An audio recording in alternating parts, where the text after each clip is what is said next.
This video is sponsored by Squarespace.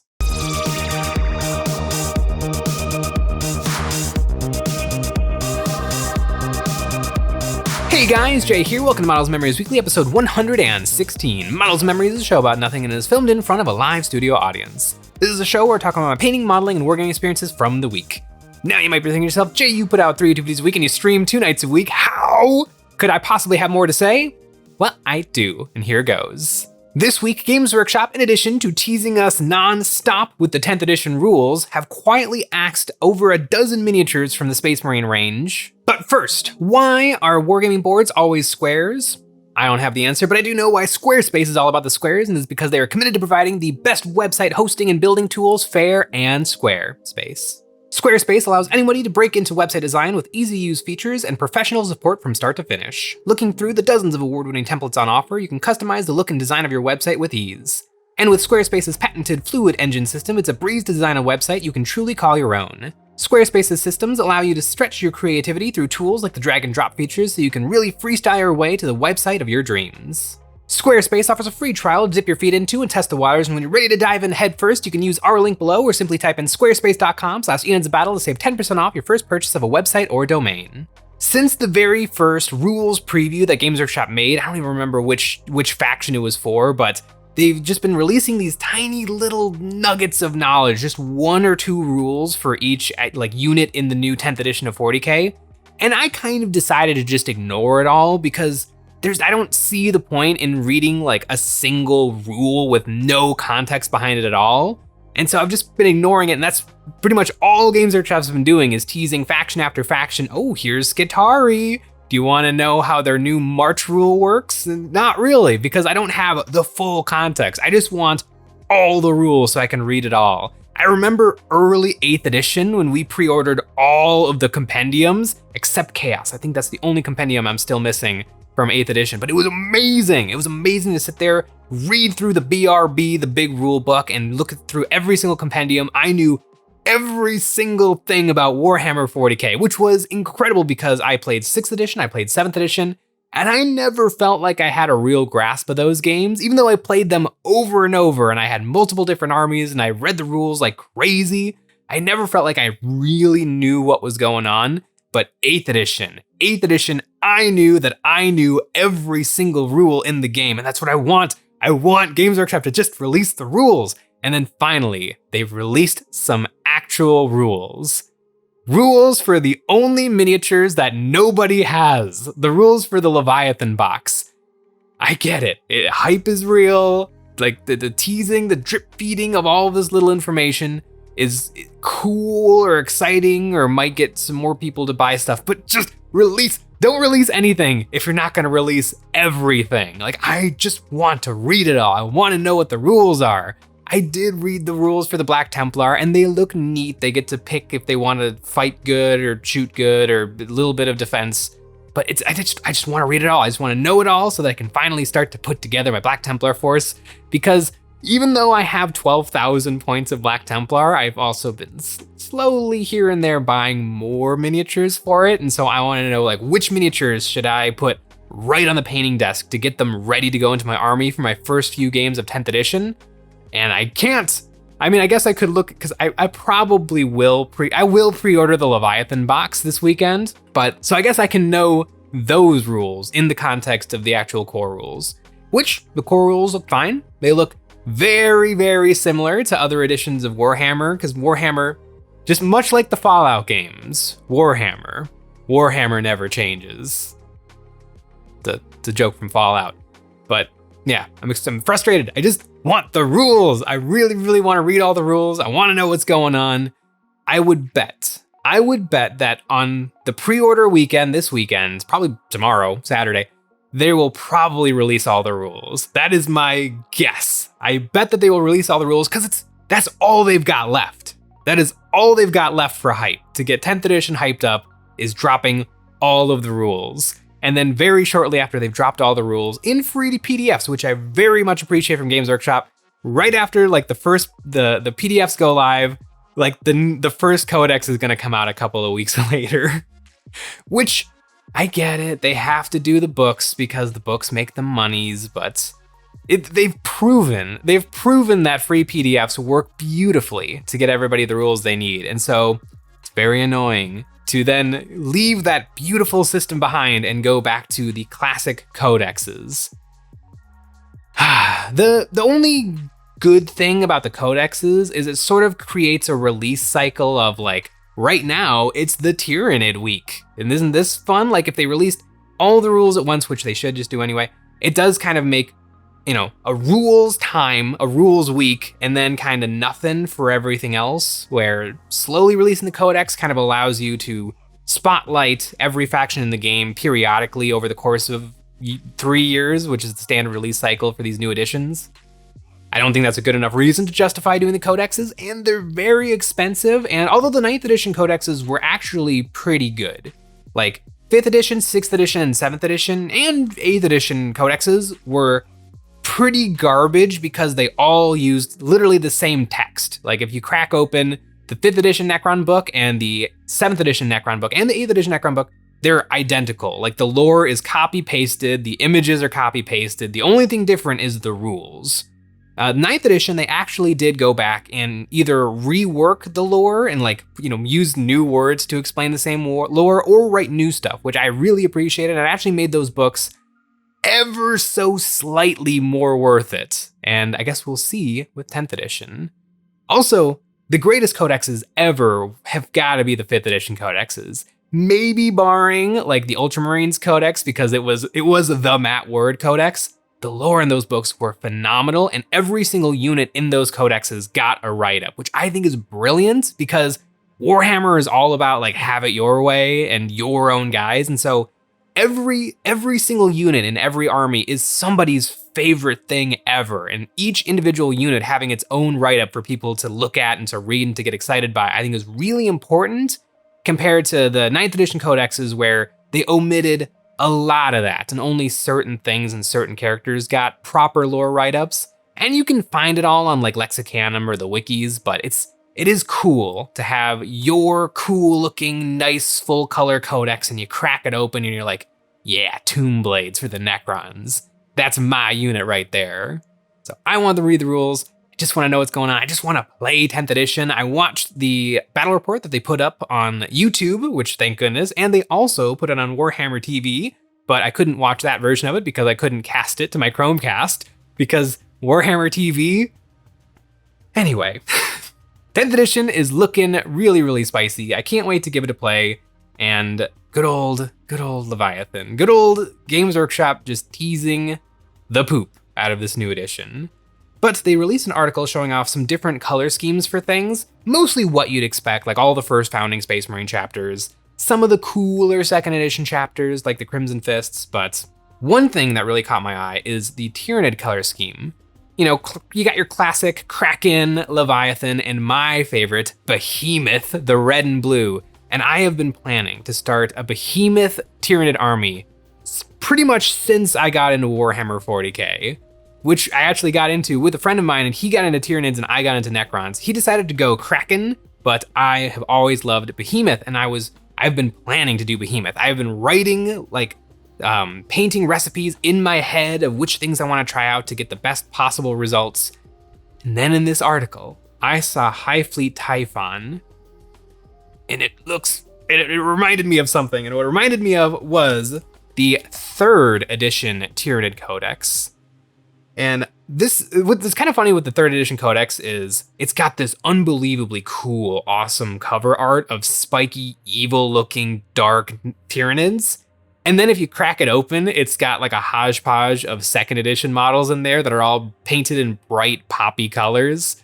And so it's kind of got that juxtaposition, but I like that silly factor of Warhammer 40k. But Hive Fleet Typhon is really, really cool looking. And I don't know if it's just that I like the look of it or that it has magenta in it and I have to use magenta in every single thing I paint, and magenta doesn't work on top of red because the red's already so saturated that it's not gonna penetrate and it's not gonna show through in the final result.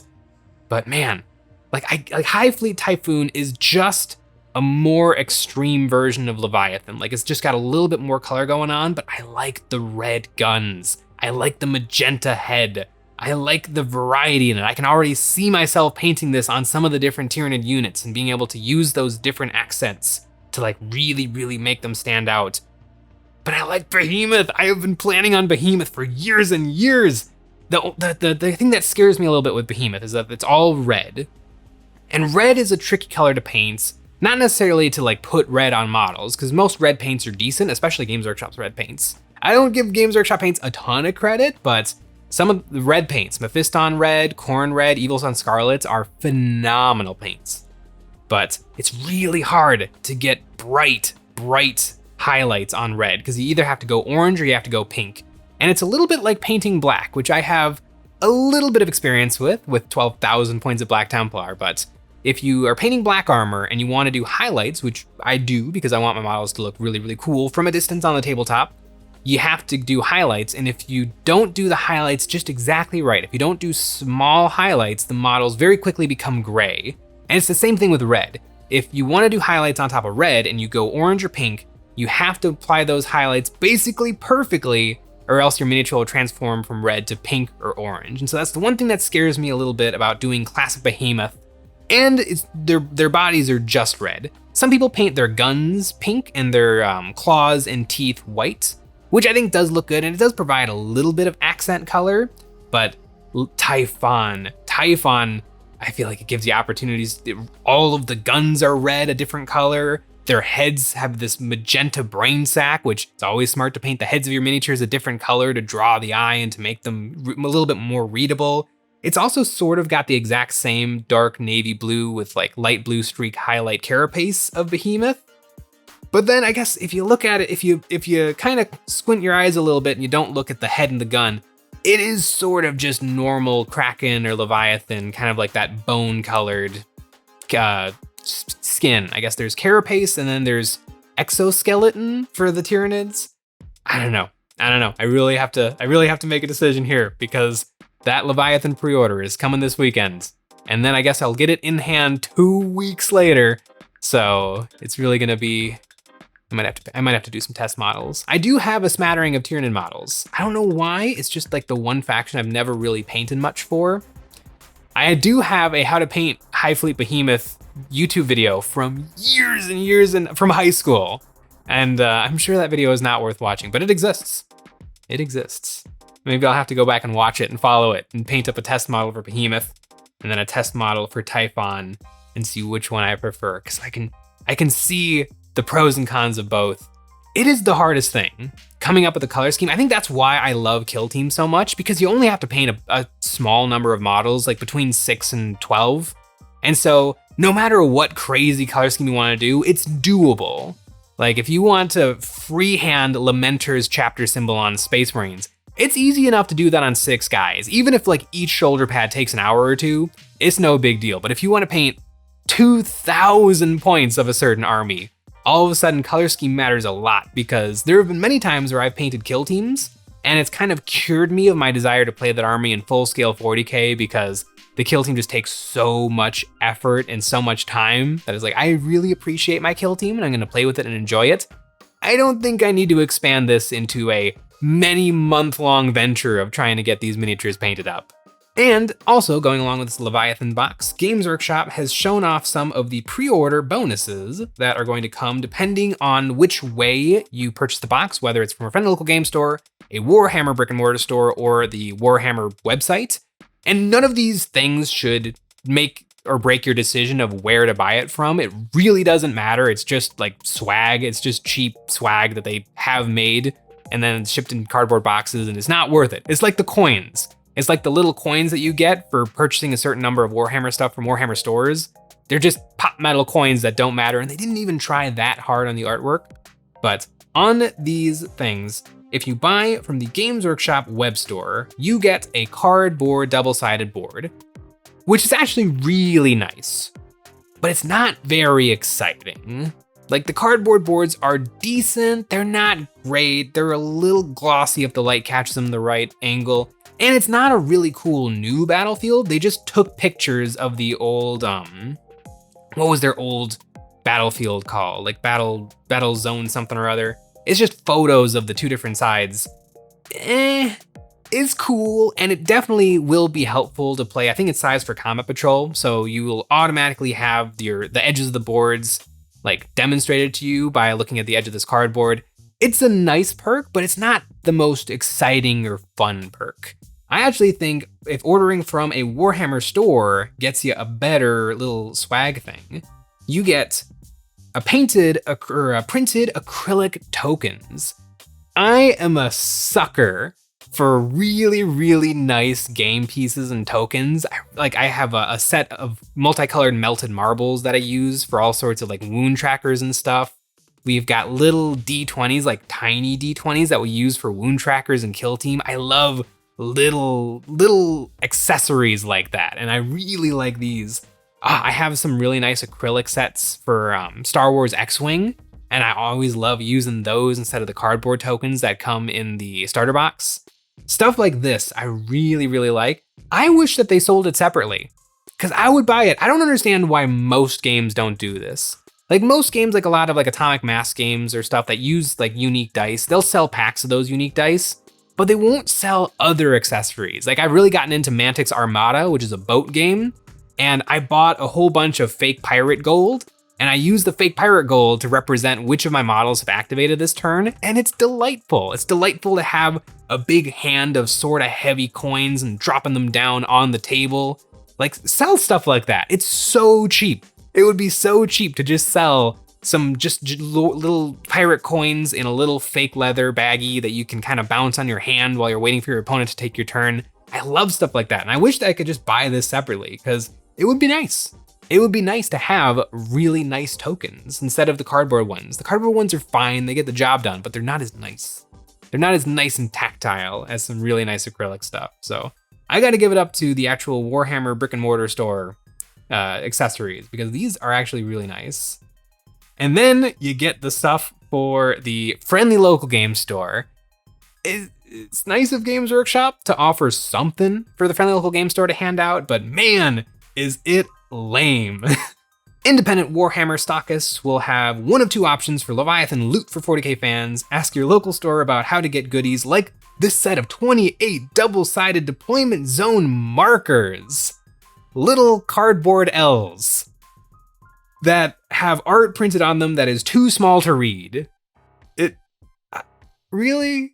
Like, I almost feel like you just don't even do this because it's so nothing. Like, it's sort of helpful. I mean, I think I along with probably most people, just designate the deployment zone with dice and first turn, and then you just take them off after that because it doesn't matter. These little cardboardy doodads they're just cardboard X's and L's. I don't really get that at all. The thing that is slightly nice is the neoprene dice roller box. This is really kind of cool. The only thing with this is with that big red Terminator eye, it looks exactly like the VHS release copy of the 1998 or the 1998 Godzilla movie, like the American Godzilla movie. Like, I remember my grandma had that movie and I would watch it every time I went to her house. And so all I can think about is the big green box with the Godzilla eye when I look at this dice box. It's also not obviously a Terminator eye. Or maybe I don't think it's a Terminator. Is it a Gene Stealer eye? It's actually hard to tell because I could go either way. It could be a Terminator eye because it sort of looks like a robot-y lens, but I guess it could also be a Tyranid eye that's glowing. I don't know. I feel like they didn't try super hard on either of the friendly local game store swags. It's nice to do a little something, but man, are both of these things fine. The dice box is way better than the cardboard. It's just a sheet of cardboard. Like some 40k, just some little 40k artworks, like the Dominion box, which was a phenomenal box that lost Games Workshop a lot of money. Because they made way too many of them. But it was the new Thunderstrike Stormcast versus the Cruel Boys. Beautiful box, tons of awesome miniatures. We did a whole video where we painted it all up in a week. It came with like these little postcard arts. And that was kind of nice. Just a nice little thing. That would have been far better, I think, than either of these. They also gave out for Dominion keychains, like little enamel keychains. I think one of them was an enamel keychain, like a little squig face. Or it was the shield, it was the Cruel Boy shield. And a little Warhammer pin, like a little Stormcast pin. which I think I broke trying to put it on my apron, but maybe I need to find that one day and fix it, put it on the apron, because I need more swag. But yeah, maybe I'll take one of these cardboardy things and I'll hang it off of my apron. Good old Games Workshop. Just release it. Just release the box. Nobody cares. Nobody cares about any of this stuff. Let me buy the little acrylic token separately, because I will. They look really nice. And I am a sucker. I'm a sucker for stuff like that. I love going on Etsy. We play this board game Root, which comes with these little wood meeples, which are like just generic board game tokens. And I bought like a sticker pack to put friendly faces on the little meeples. They're great. I love stuff like that. I think every game should have stuff like that. If you really want to go all the way and get everything possible and have the game look its absolute best, just get the cheapest swag and put it in a little baggie and put it on the shelf next to the stuff for me to buy, because I love it. I love it. Although, you know what I don't love, and that totally caught me by surprise this week, was Games Workshop finally separating 30K from 40K. This is something I thought Games Workshop was going to do for a long time. I don't think they did it initially when 30K kind of got revamped, or when it initially released, because they just wanted to keep things really, really exciting. And if people weren't necessarily buying the tanks and the dreadnoughts and the 30K unique things for 30K, it just gave them a bigger pool of potential customers to allow those things to be used in proper games of 40K. It did bloat the Space Marine range even further than I was already bloated. I don't think tons and tons of people were bringing a lot of the 30K stuff. I saw a lot of Leviathan dreadnoughts, tons and tons of Contemptor dreadnoughts, and then just a small spattering of other 30K units and 40K armies. Definitely a lot of Chaos players were taking a bunch of 30K vehicles, because technically Chaos still exists in 30K. In fact, some of them are literally the same exact warbands that were fighting in 30K, because warp shenanigans are also time travel shenanigans. And so sometimes like Alpha Legion or Emperor's Children will just literally walk through a portal from a 30K battlefield and then directly onto a 40K battlefield. So it definitely makes sense to go with some of those older armor marks and older vehicles for Chaos Space Marines. It's a little disappointing, especially when I just got a Daredevil Dreadnought all painted up, but I think it is good to separate 30K from 40K, just so that Space Marines don't have access to as many things. And 30K is a different beast than 40K, where 30K is Space Marines fighting Space Marines, and so it helps to have tons of different vehicles to kind of do all of the things that exist in 40K but don't exist for 30K. So I think it is good to have those separated, and I think a good way to do it is the way that they did it, where they're going to have Legends rules for all of the 30K stuff. So you can still bring all of your 30K stuff into regular games of Warhammer 40K. They won't be tournament legal anymore, which no one plays in tournaments. Like 1% of Warhammer people play in tournaments. Like literally 50%, at least 50% of Warhammer fans don't actually play the game. They just collect the models or watch the YouTube videos or stuff. And then you've got 50% of people who play in their basements or their living rooms or their kitchens or their garages. And then like 1% of people actually play in tournaments. So I don't think tournament legality should be the deciding factor of almost any decision you can make in the hobby, like what base sizes you want or what type of loadout you want in your miniatures. It should really just come down to what you think looks awesome. But it's interesting. It's interesting I think right now Games Workshop is riding that hype train to let everybody down a little bit easier that the 30K stuff is going away. Because there are folks out there who have a bunch of 30K stuff in their armies. Some stuff I don't think will matter at all, like Contemptor Dreadnoughts. Probably just keep using them in your games of 40K, because it's literally a Dreadnought standing on the appropriate size base. And unless you bring like the Neo Volkite or the Laser Destructor, it's the exact same type of miniature on the exact same base with the exact same weapon options. So I think you go right ahead and keep using your Contemptor Dreadnought as just a regular like relic Dreadnought. And especially for things like the Custodies, because I was kind of surprised to see the Contemptor Dreadnought move to the 30K Legends, because the Contemptor Dreadnoughts, you like need them for the Custodies, because the Aquilion Terminator, like the Forge World Custodies Terminators, look amazing and are clearly based on the Contemptor Dreadnought pattern. So I think for Custodies, which I don't know, one day maybe I'll start a Custodies army, I would definitely want just proxy regular Contemptor Dreadnoughts as the Venerable Dreadnoughts for that force, because it's the same guns, same model, same guns, same base, no big deal. And this kind of goes the same for a lot of 30K units. Like rhinos. 30k rhino, some people might just think looks a little bit cooler, so totally fine to proxy a 30k rhino as a 40k rhino. Land raiders.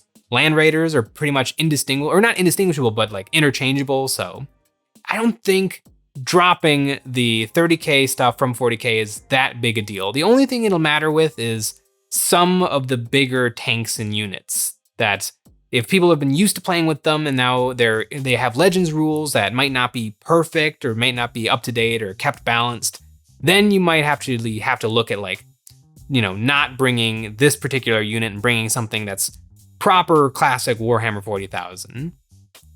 I'm surprised that it took them this long to do it. I guess every edition since the start of Horus Heresy, it kind of would have made sense to separate the two games completely, but I think it's a good move to do it now so that Space Marines are their own thing. I almost feel like you almost should do classic Space Marines and modern and Primaris Space Marines and almost have those as two different forces. I don't know if that's perfect either because the Squatty Marines are going away. They're going away, they're going the way of the dodo. It doesn't really matter. Like if you have tactical Marines, just proxy them as intercessors. It's not that big a deal. A lot of people think that wargamers really care about size, but they really don't. It's all about how you use your miniatures that matters. And size actually doesn't matter at all. So you can have a little Squatty Marine or a Primary Space Marine. They're the exact same guy standing on the exact same base size. It doesn't matter. So, you know, I salute you, the 30k range of miniatures and 40k. You did a good job, but most of you guys are going away to 30k. 30k does look pretty cool. It looks pretty fun. I've watched a bunch of battle reports. I have my eye on the word bearers because I like that kind of maroon with the text scrawling all over them. Some cool stuff. Some really cool stuff. And speaking of stuff that's just bizarre, celebrate the 40th anniversary of Warhammer with new collectible stamps from Royal Mail. I thought this was a joke, but it's absolutely not. It is a real thing. For everybody in the UK, you can get Warhammer stamps. I almost feel like these are probably just a collector's item, like you don't use them, but how funny would it be to send like business, like send a letter to your grandma with a Warhammer stamp on it? You know, mail your taxes with a Age of Sigmar stamp. Like nobody really I like stamps. They're kind of cool. I pretty much get collecting of all kinds because I do kind of have a collector brain and I like collections of things. I could go hard into stamp collecting if I wanted to, if I let myself do that. And I have some little stamps that are froggies because there was at the local museum there was a frog exhibit that was like kind of traveling, and so I got frog stamps, and so I really appreciate those. But these are Warhammer 40,000 stamps with Space Marines and Orcs and Stormcast Eternals, and for some reason the Dwarves from Classic Fantasy. Really interesting stuff. I kind of want these. They're weird. It's a very odd, interesting thing. I would love to meet somebody who knows all about stamp collecting or the world of stamps, because I'm sure this happens all the time. Like they didn't make a crazy exception for Warhammer. It's a classic product. I would love to see like what other things have existed, like, or their Beatles stamps. Like I don't know. It's fun. It is fun. It is very silly. And £2 postage. It seems pricey. Good old Warhammer 40,000. We don't have any unique postage stamps here at Eons of Battle, but you know what we do have? A Patreon. Over there, we have a brand new STL terrain pack every single month. This month, we have the Gothic Modular Trenches, a perfect crisscrossing network of battlefield bunkers, perfect for games like Warhammer 40,000, Kill Team, any skirmish game under the sun, anything you play on the tabletop. We also make one episode of Eons of Battle every single week where we take a look at our viewers' miniatures and give some ideas and critiques of how to improve their painting.